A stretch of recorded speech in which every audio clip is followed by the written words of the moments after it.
Main గా wealthy people కి మనకి డిఫరెన్స్ ఏంటంటే వాళ్ళు ఫెయిల్ అవ్వటాన్ని ఎంకరేజ్ చేస్తారు. చాలా చిన్న ఏజ్ నుంచే వాళ్ళకి ఫైనాన్షియల్ పాఠాలు నేర్పిస్తారు.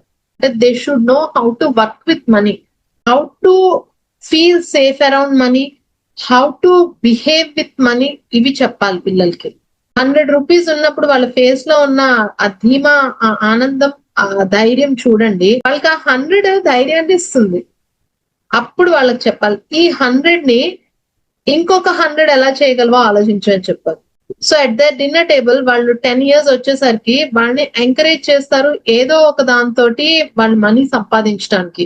అండ్ 15 to 20 ఇయర్స్ మధ్యలో వాళ్ళని ఎంకరేజ్ చేస్తారు, ఇన్వెస్ట్మెంట్ చేయి, నేను నీకు అమౌంట్ ఇస్తాను, దాన్ని నువ్వు ఒక 6 months or 1 year టైం తీసుకుని ఇన్వెస్ట్మెంట్ మీద చదివి తెలుసుకుని ఇన్వెస్ట్ చేసి I want you to give me the result అంటారు.